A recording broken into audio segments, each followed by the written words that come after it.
This is your News Source Evening Bulletin for today, Friday, the 5th day of January in the year 2024. I'm Gordon Mosley reporting, and here's what we're tracking tonight. The government of Guyana today signed a $35.1 million contract with a China railway construction company for the construction of a new bridge across the Demerara River in Linden, Region 10. The four-lane bridge, which will replace the existing Mackenzie-Wismar Bridge, will be 220 meters long and will have a number of road safety and lighting features. President Irfan Ali, who witnessed the signing of the contract in the presence of the Chinese ambassador to Guyana, said the construction of the bridge must not be viewed in isolation, explaining that it will aid in the advancement of trade between Guyana and its southern neighbor, Brazil. This bridge is linked to the 45 bridges we're doing along the Linden-Lethem Highway that would create immense opportunity in positioning Region 10 as the engineering and mechanical hub and a transport and logistics hub, not only for mining, but also for the trade that would exist between Brazil and Guyana.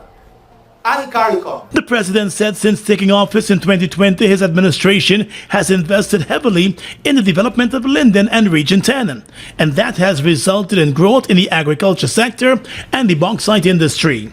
He said due to the developments in and around Linden and the region, the use of the existing Mackenzie-Wismar Bridge has doubled. In 2019,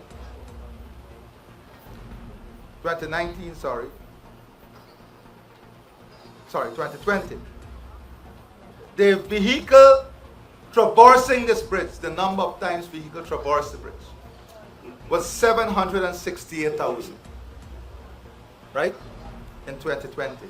Today, we have more than 1.5 million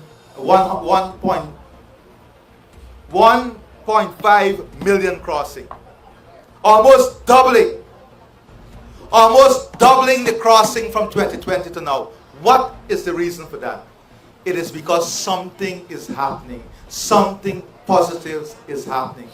Positive change is taking place. Investment is creating wealth. Wealth is creating opportunity. Opportunity is creating improvement. Improvement is creating prosperity. President Ali said to complement the construction of the new bridge and the ongoing construction of the Linden to Lethem Highway, the government will inject more than $50 billion into the Linden-Suzdijk Highway to facilitate much-needed repairs and upgrades. Minister of Public Works Juan Edgil, who was among the government ministers that joined the president for the signing of the contract, said the signing of the multi-million-dollar contract is a demonstration of the government's commitment to the people of Linden. Like the president, he said the construction of the new bridge is not a standalone project, submitting that it is also linked to the Deepwater Harbor in Berbice and a number of critical road projects in Regions 4, 9, and 10.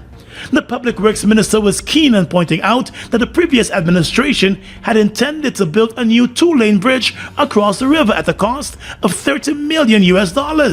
He said today Lindeners are getting a four-lane bridge for $5 million more. The previous government proposed for the building of a two-lane bridge across the Wismar-Linden area.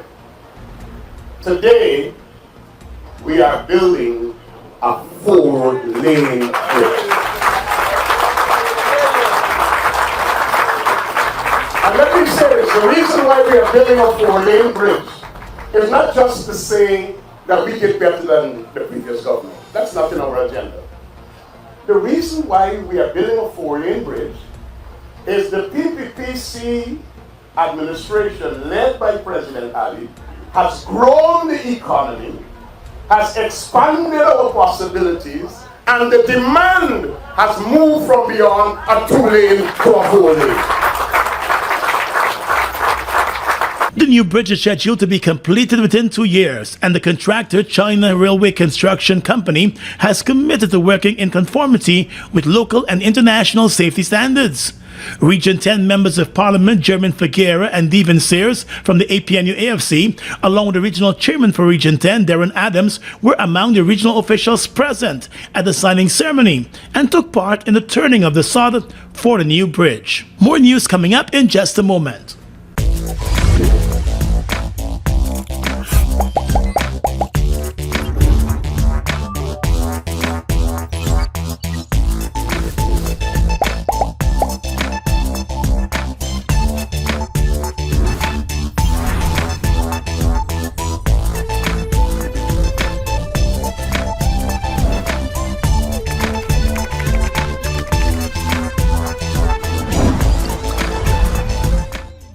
Oh my lord, I just love to shop in this store. My customers, them gonna love all these things. So many different things in one place. Household items, electronics, toys, stationery, confectionery, exercise equipment, shoes and clothes for men, women and children, school things, costume, jewelry, perfume, makeup. Oh, look the makeup! Giftland Office Max, Guyana's favorite department store.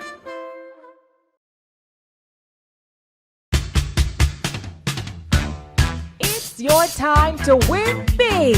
The Massey Stores Christmas Jackpot promotion is back and bigger than before. Spend $5,000 at any Massey Stores to be the lucky winner of a brand new MGZS and fantastic weekly store prizes from now until January 31st, 2024. What are you waiting for? Head to your nearest Massey Stores to shop now. See our Facebook and Instagram pages for more details. Massey Stores, our family serving your family. It's one of your biggest goals, getting your own home, where memories are made, where happiness lives. You may feel that home ownership or renovation is beyond your reach, but we at Republic want you to know that there's always a way. Ask us about our suite of mortgages. Let's help make your housing wishes come true, or advise on how the equity in your existing home can finance other dreams and goals. Call or go online to learn more. Bust the flavors. We're full of flavors. Bust the flavors, that me crave for. We're full of flavors. Tell your neighbors about the bust the flavors. Grab a bust the flavors. Yeah, thirst buster. Grab a buster. Bust the flavor, taste the savor. Bust the flavors. Bust the flavors. Twice the fun. Twice the thrill. On your next trip with Copa Airlines, stop over in Panama and enjoy 2 vacations in one at no additional airfare.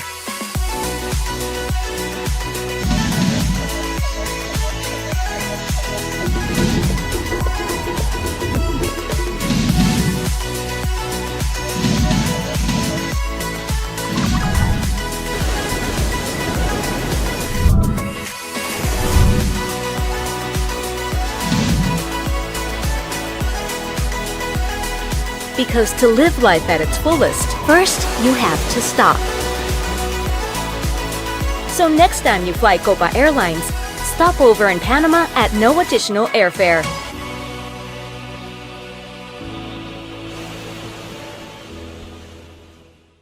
A Venezuelan man who was working as a carpenter in a house at Plantain Walk, Vredenhoop, lost his life early this morning as a fire of unknown origin ripped through the house.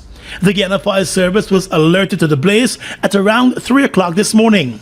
The owner of the house, Bernadette Gordon, said she was about to use the washroom when she noticed a reflection of the fire on her neighbor's house and decided to run out of the building.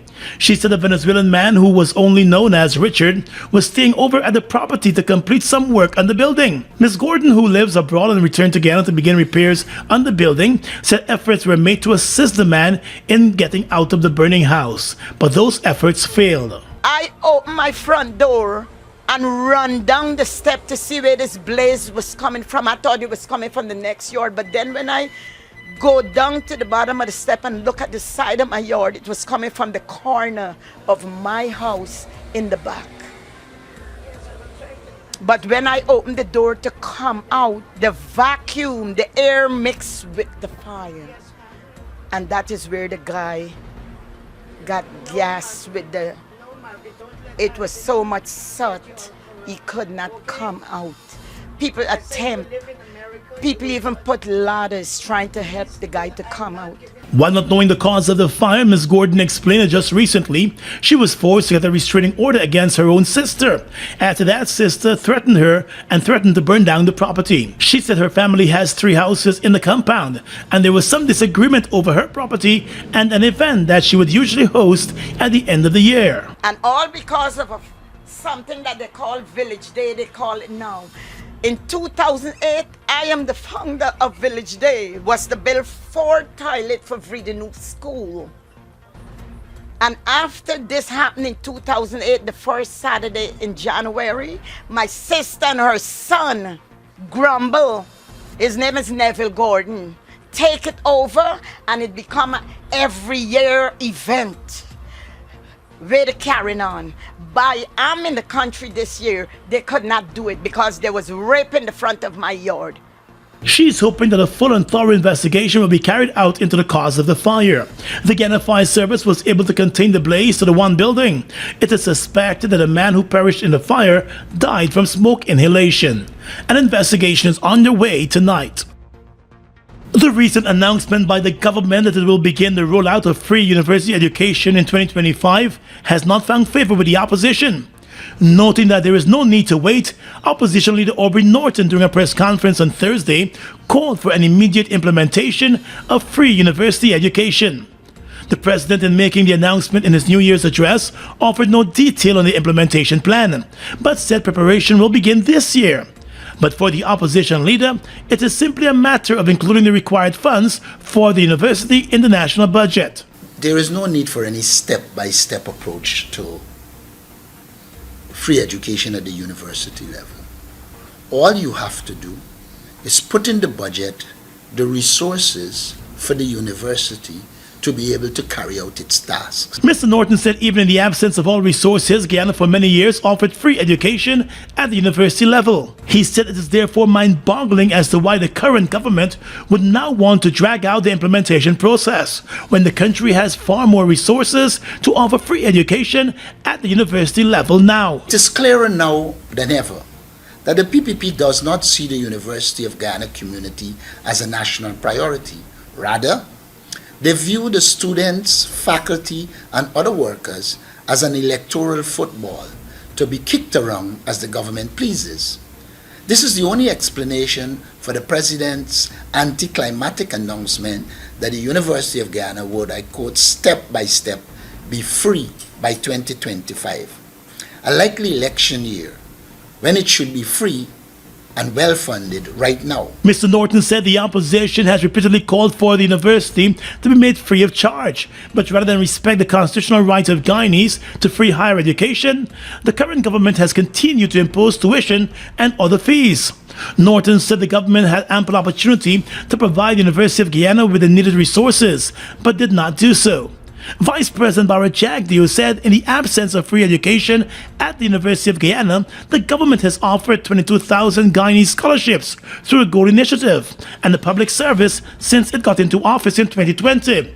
He said while in government, the APNU-AFC did not offer free university education either. But Mr. Norton said when the opposition takes office again, it will write off all loans for students who worked in Guyana after graduation. Removing the burden of such debt will help to stimulate our economy as well as encourage Guyanese to pursue further studies at the University of Guyana. We will also offer students stipends up to 50,000 a month to university students, as well as students in other tertiary institutions, to encourage the pursuit of education and to reduce the cost of pursuing education. Our goal as the next Guyanese government is to liberate and uplift each and every citizen, not to enslave, ensnare, or otherwise oppress them. The opposition leader said the opposition will also promote research and will ensure that all facilities, including teaching facilities, are on par with regional and international standards. Be my decor, stop the finest in the country. porcelain, tiles and chandeliers you'll see while you shop around stress-free. Well, train stop and warming halls make your shopping smooth and calm, providing you with quality to match your style is so unique. Mima Decor.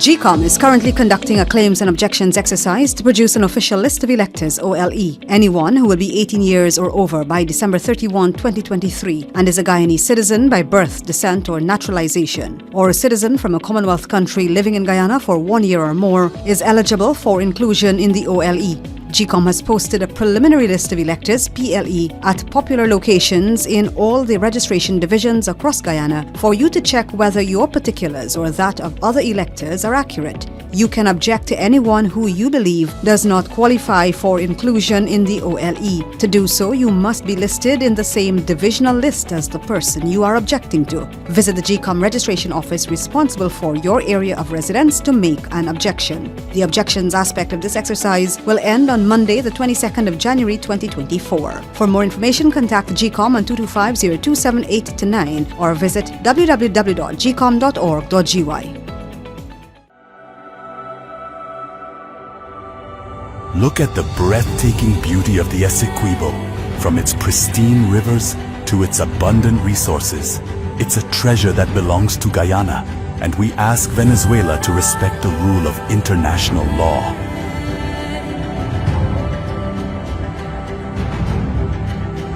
Our commitment to this land is not just about ownership. It's about preserving its beauty and resources for our people and future generations. The controversy between Guyana and Venezuela was settled internationally as full, perfect and final in 1899. Essequibo belongs to Guyana.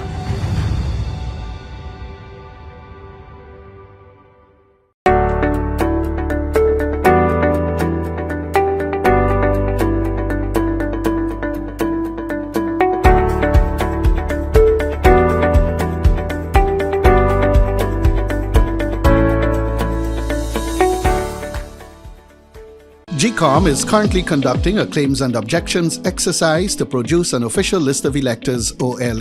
If you will be 18 years or over by December 31st, 2023, and you are a Guyanese citizen by birth, descent or naturalization, or a citizen from a Commonwealth country living in Guyana for 1 year or more, you are eligible for inclusion in the OLE. GCOM has posted the preliminary list of electors, PLE, in all of the registration divisions across Guyana for you to check if you are listed, and if so, whether your particulars are accurate. If you have changed your address since you were registered, you are required to visit the GCOM registration office responsible for your new area of residence to apply for a transfer. Monday, 15 January 2024 is the last day on which you can apply for a transfer. For further information, contact GCOM at 225-0278-9 or visit our website at www.gcom.org.gy. Outgoing Minister of Public Service Sonia Parag today announced that the government will be partnering with the US-based online course provider Coursera to provide Spanish classes to workers in the public service.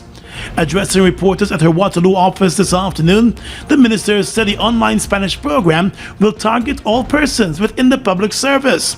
There are more than 54,000 workers in the public service. But we are looking at being able to partner with Coursera, which we will be doing very soon, and we are looking to train all public servants.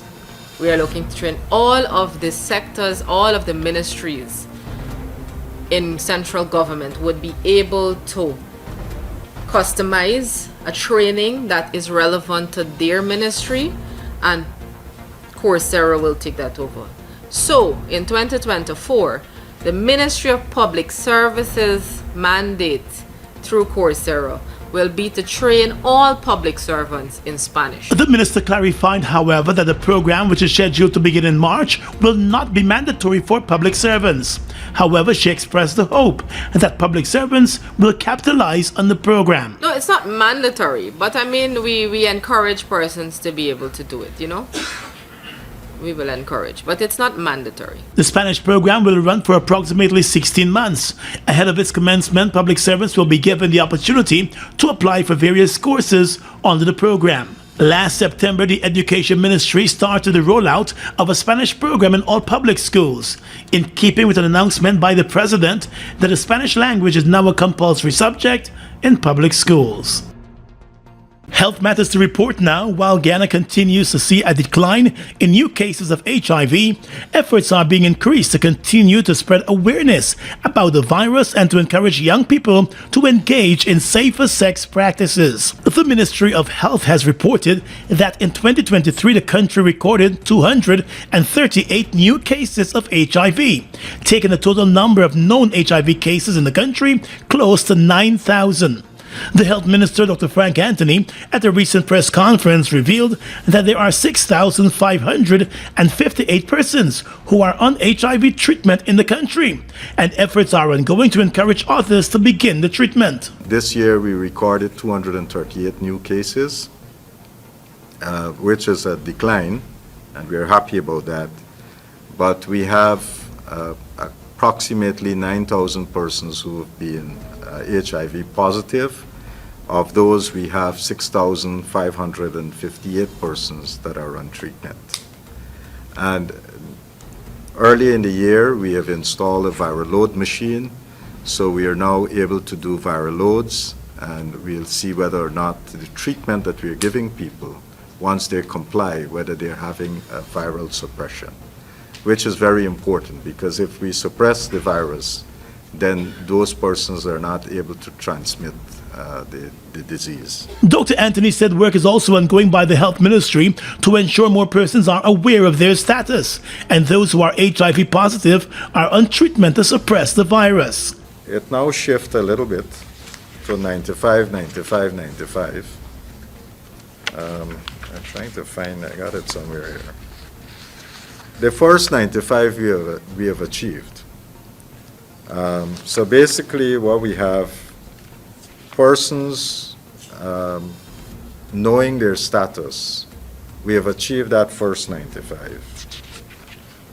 In terms of, I can't find the thing, but in terms of the second one, people who are on treatment,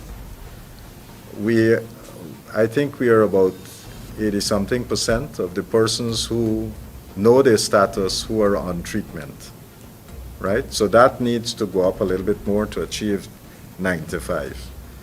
Now, what happened is that some people, when we diagnose them, they don't come in for treatment, because in the early stages, people feel well, they don't have any thing, so they're not coming for treatment. So we still need to work on that to bring more people into treatment. Viral loads in the past had been a problem for us because we didn't have viral loads, and we were asking people to do these privately, right? Now that we have a viral load machine, that number is going to go up significantly. So I would imagine all the persons who are on treatment would be able to get their viral loads done. And then we'll be able to determine whether they're virally suppressed. He said the treatment regimen for HIV has been changed in Guyana, with the most updated treatments being used. We're using a regimen with dolutegravir, which is the most updated treatment regimen that you can have. We have also introduced PrEP, pre-exposure prophylaxis, and we want to make sure that that is rolled out to all the different facilities.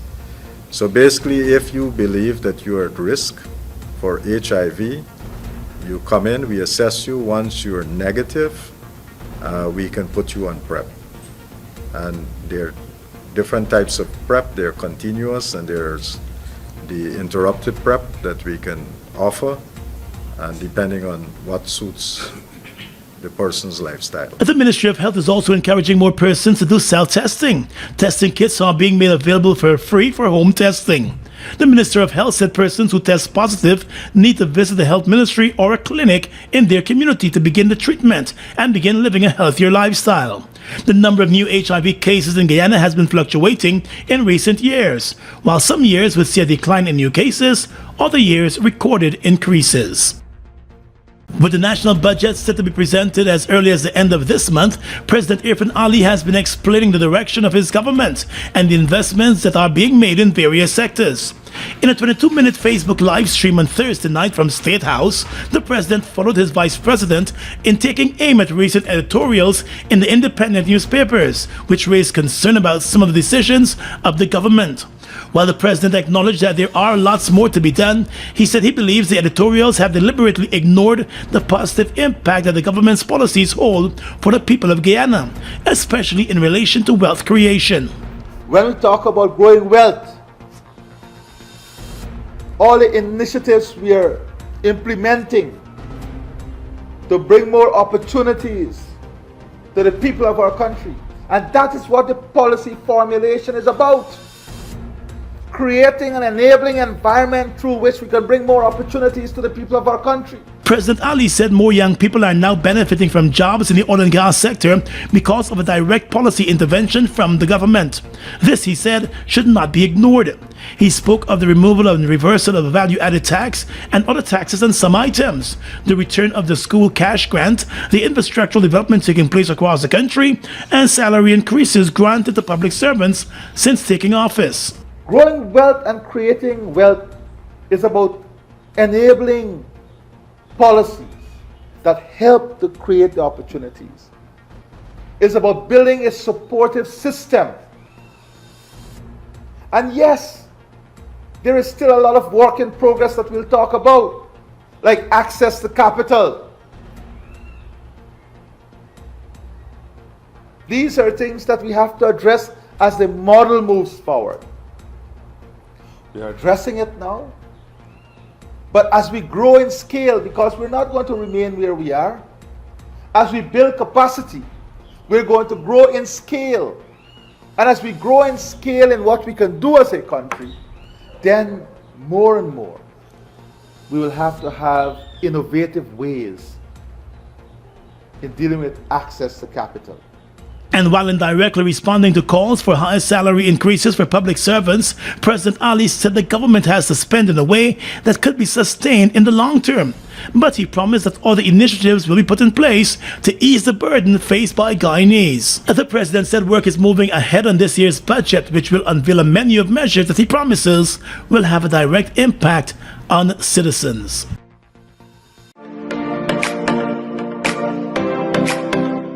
Are you looking to start or advance your career with one or more of our world-class associate, bachelor, or master's degrees in 14 specializations from the comfort of your home worldwide? Then look no further than the University of Excellence Management in Business, UEMB.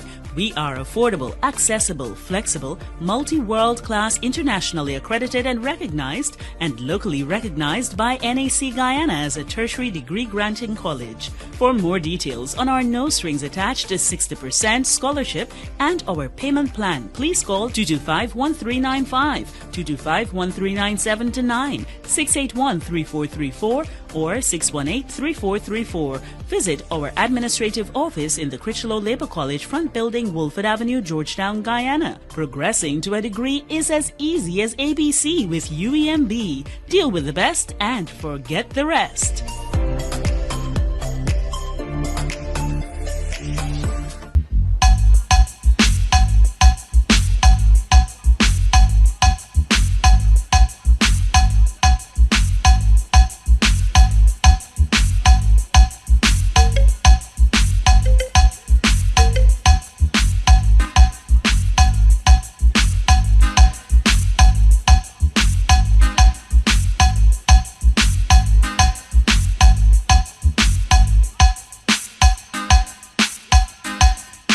GCOM is currently conducting a claims and objections exercise to produce an official list of electors OLE. If you will be 18 years or over by December 31, 2023, and you are a Guyanese citizen by birth, descent, or naturalization, or a citizen from a Commonwealth country living in Guyana for 1 year or more, you are eligible for inclusion in the OLE. GCOM has posted the preliminary list of electors PLE for all registration divisions at popular locations across Guyana for you to check if you are listed, and if so, whether your particulars are accurate. You can make a claim for registration if you are not listed, change correction to your particulars if they are incorrect, or object to the inclusion of anyone who you believe should not be on the list. If you are desirous of making a claim or objection, you must visit the GCOM registration office responsible for your area of residence to do so. The claims aspect of this exercise will end on Monday the 15th of January 2024. The objections aspect of this exercise will end on Monday the 22nd of January 2024. All GCOM registration offices will be open Mondays to Fridays from 8 hours to 18 hours, Saturdays and Sundays from 10 hours to 14 hours. For further information, contact GCOM at 225-027829 or visit our website at www.gcom.org.gy. Imported frozen meat and food products, fresh produce and pet supplies, freshly made bread. Rotisserie chicken and patties are also available daily. Shop in comfort today at Food Max and let our courteous staff assist you in satisfying your shopping needs. Food Max, the fresh food specialist. It's one of your biggest goals, getting your own home, where memories are made, where happiness lives. You may feel that home ownership or renovation is beyond your reach, but we at Republic want you to know that there's always a way. Ask us about our suite of mortgages. Let's help make your housing wishes come true. Or advise on how the equity in your existing home can finance other dreams and goals. Call or go online to learn more. Look who's in the mix now. The new Buster Soda Water. 0 calories, 0 sugar, 0 artificial flavors. 100% refreshing. Taste Buster Soda Water today. Buster Soda Water. Now available for only $120.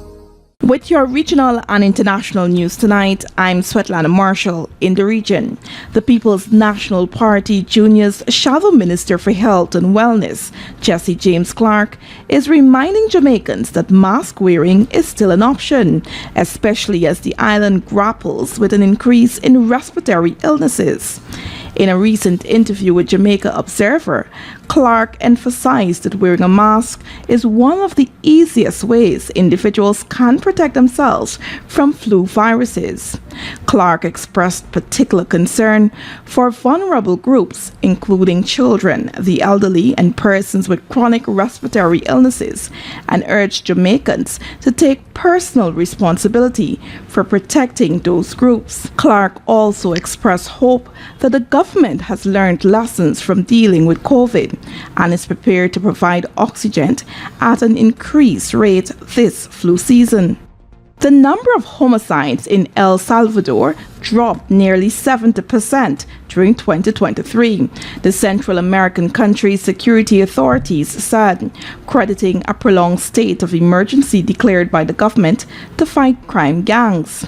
According to the Justice and Security Minister Gustavo Villatoro, 154 murders were committed last year, down from 495 the year before. That implies a homicide rate of 2.4% every 100,000 people, which Villatoro said was the lowest in the Americas apart from Canada. More than 1,000 people were killed in El Salvador in 2021 and 2020, and over 2,000 in 2019, according to official data. And finally tonight, international news.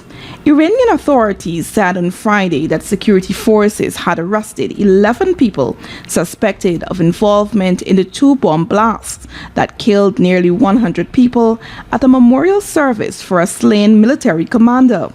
The Islamic State militant group has claimed responsibility for the attacks in Kerman, southeastern Iran, on Wednesday. Iran's intelligence ministry said in a statement security forces detained 2 people for providing support to the 2 suicide bombers in Kerman and 9 others based in other parts of Iran who were suspected of links to the incident.